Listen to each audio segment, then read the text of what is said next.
Bonjour, je me présente, je suis Madame Abdelkader de Senior Association et je peux faire cette vidéo là pour montrer un petit peu le déroulement qui nous fait pendant le deuxième vague COVID-19 et comment nous, une ONG qui nous travaille avec 50 familles et 85 enfants dans une zone 2.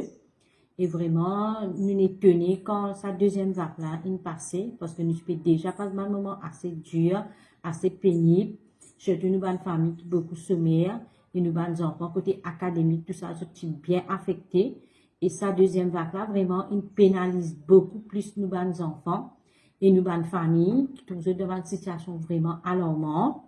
Et nous sommes capables de dire que depuis le 9 mars, quand nous gagnons sa nouvelle, qui nous lockdown là, et vraiment, ça n'est tenu tout, et même inattendu, mais comment nous dire, nous dans le pays là, nous besoin de faire avec. Et à ce moment-là, nous commençons d'arrache-pied, commençons à rôder, commençons à regarder comment nous pouvons aider nous dans la famille, comment nous pouvons capables de surmonter sa situation là ensemble avec eux, et surtout nous avons des enfants, qui m'auraient dit encore, nous avons des enfants, vraiment, ça nous affecte énormément, et nous restons, comment nous dire, il y a une personne assez humble, qui tout le temps est là dans nous dans moments difficiles, qui commence à être nous, peu à peu, nous sommes capables d'amener un sourire, nos figures, ça va nos enfants là, et nous commençons à aider alimentaire, nous commençons à donner un petit peu de culture pour alimenter dans la maison, et surtout, les enfants là, sont réguliers là, et quand je suis à la sauce, je gagne un petit déjeuner, je gagne un goûter, je gagne un repas complet, mais à la maison, c'est pas pareil du tout. Mais là, nous avons besoin surmonter ça ensemble avec eux. Et mon message, c'est que j'ai envie de dire à nos Mauriciens qui ont besoin de réfléchir bien, qui vraiment, il y a beaucoup Mauriciens qui souffrent. Beaucoup à travers l'île. Parce que dans une zone B que nous pouvons travailler, mais même nous pouvons gagner l'appel depuis en dehors, même à Trenbord, nous avons 18 familles qui nous subviennent aux besoins aliments, nous gagnons fruits, nous aidons, nous gagnons beaucoup de plateaux œufs, tout ça qui nous distribue à tous les bénéficiaires, même à Trenbord aussi, mais nous attendons que tout retourne à la normale le plus vite possible, et nous, Manista, nous pouvons travailler d'arrache-pied, comme Rachel, Akshina, qui peut travailler régulier tous les jours au bureau, même sur le terrain. Et moi, Aslam et Tariq bénévole, qui peut aider les autres aussi. Moi, Anseline, qui peut travailler au web.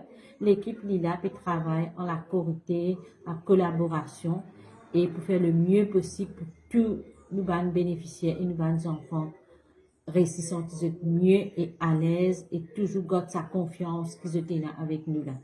Parce que ce n'est pas évident vraiment pour nous sortir souvent, mais comment nous pouvons gagner quelque chose, nous pouvons besoin de chercher, nous pouvons besoin d'amener à la seule, nous pouvons besoin de pas, nous pouvons besoin de nous réaller au terrain, réalimenter nous bénéficiaires. Et vraiment, ça lui demande beaucoup de sacrifices.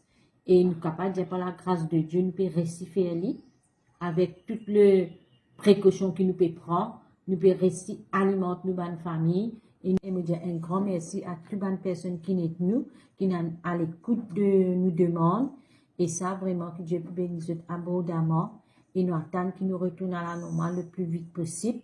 Et que tous nos enfants retournent à la sauce, parce que ça manque énormément. Et ça manque nous énormément. Et nous avons beaucoup qui peut composer actuellement. Il y en a qui fini compose PESA. Là, nous avons qui peut composer HSC.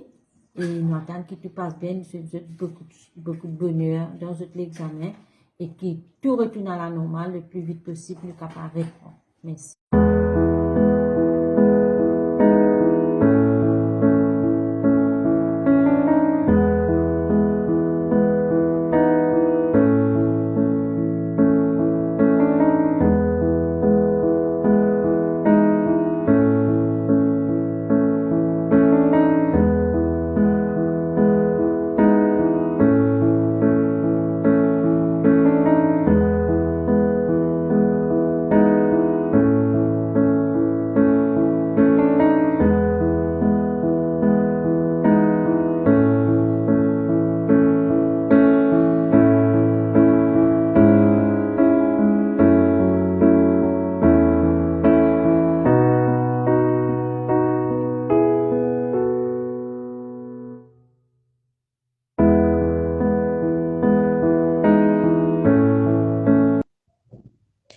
travail social est une vraie vocation et chaque étape faite pour le bien-être des bénéficiaires est faite avec le cœur. Il est important de réaliser l'impact du travail social dans notre vie de tous les jours. Car partout où nous regardons, il y a une famille en difficulté, un enfant innocent dans le besoin. Et une toute petite aide apporte un grand soulagement pour chacun d'entre eux.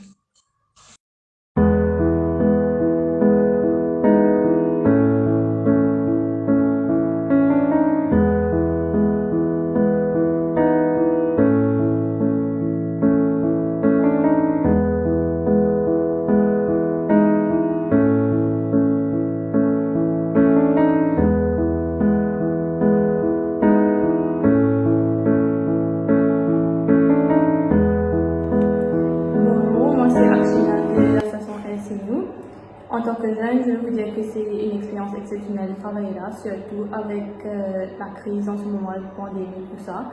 Et pouvoir aider ces enfants surtout et les familles, c'est une grande satisfaction personnelle pour nous-mêmes. Et je pense que c'est juste en travaillant ici sur place qu'on peut avoir cette expérience et savoir exactement comment ça se déroule et comment se passe tout ça. Bonjour, donc moi c'est Rachel. En tant que jeune, c'est une passion pour moi de travailler pour ces bénéficiaires qui représentent la société de demain. Et comme pour moi et pour ma collègue et pour l'association, le bien-être reste notre priorité et nous faisons de notre mieux pour nous assurer qu'ils vont bien, que ce soit mentalement et du côté des animaux.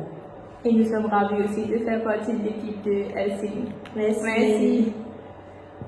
Pour marquer cette deuxième vague du confinement, ma collègue Akshina a souhaité préparer un petit refrain de Imagine pour nos petits anges qui sont à la maison.